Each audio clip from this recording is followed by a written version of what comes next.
and Shaw comes to us from the Fast and Furious franchise and stars Dwayne "The Rock" Johnson along with Jason Statham. And it follows Hobbs and Shaw, two frenemies forced to work together, as a villain with advanced cybernetic implants looks to put an end to humankind's week. I'll be straight up with all of you. I haven't seen most of the Fast and Furious movies.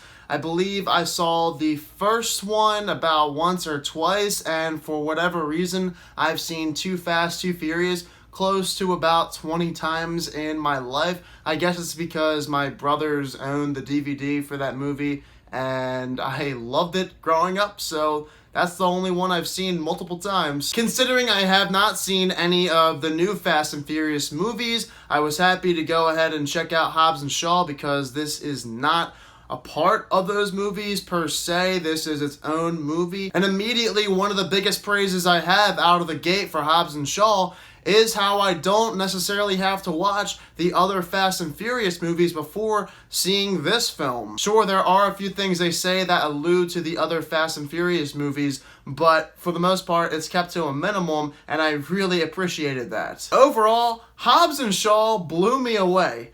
I never expected to have so much fun with a movie coming from the Fast and Furious franchise. Yes, there are some very stupid elements that come with Hobbs and Shaw, but the great news, Hobbs and Shaw is self-aware. It knows what it is. Therefore, we can all enjoy the ride that is Hobbs and Shaw. This feels like an 80s film. We don't usually see movies quite like this anymore. I did not think Hobbs and Shaw was going to be nearly as good as it actually turned out to be for myself. Originally, I thought, well, it could be a decent action movie with some fun sequences of action, but nothing special. I was definitely wrong though, and I'm happy about it. Let's get into Jason Statham and Dwayne "The Rock" Johnson. This might have been the best work we've seen from each of these actors in a very long time. Johnson and Statham back to back being these frenemies were hilarious together, super funny. Their quips back and forth were priceless. I love their connection in the movie. Them as a duo is one of the best duos in 2019 thus far. When the action sequences came up, I never had more fun this summer than I did with these action sequences. Yes, they are over the top, unrealistic, and ridiculous, but if you can accept that, you'll have plenty of fun. What about Idris Elba in Hobbs and Shaw?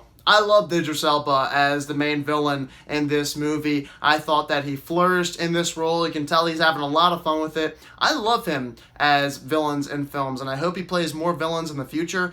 And in Hobbs and Shaw, I thought he was one of the best aspects for sure. I did really like how unique the style was. You can tell that the director here had his own vision for how he wanted the movie to look. The editing was also good in this movie. Some of it was key to giving us some laughs in the film, which I greatly enjoyed. Even the sound design I liked in this movie. For every kick and punch, there was a sound effect added that made me say, whoa. For the most part, Hobbs and Shaw was a very entertaining movie that blew me away. I did not expect it to be as good as it was for myself watching it in the theater. You do have to accept the fact that the movie is quite unrealistic. Yeah, the premise is nonsense. This would never happen in real life. Some of these action sequences are as unrealistic as it gets, very laughable sometimes, but I didn't really care. I enjoyed watching the action sequences along with Jason Statham and Dwayne "The Rock" Johnson on the screen. They were very likable, a great duo that we got in 2019. I'm giving Hobbs and Shaw an 84%. That might shock some of you, but for me, this movie was very entertaining. Will it end up being one of my top 10 favorite movies of the year? Probably not, but it could come close just because of the fact that it did understand what kind of film it was. The performances were all good across the board. Really entertaining action, and I rolled with this film from beginning to end. Alright, for those of you who also saw Hobbs and Shaw, be sure to let me know down below in the comment section what your thoughts are of it. I am going on vacation for a couple of days, so it will be a little bit until my next video, but get prepared because I do have some more videos coming out for you guys very soon. If you're new to my channel, click the subscribe button and give this video a thumbs up if you enjoyed it. Thank you all so much for watching this video, and I hope you all have a fantastic day.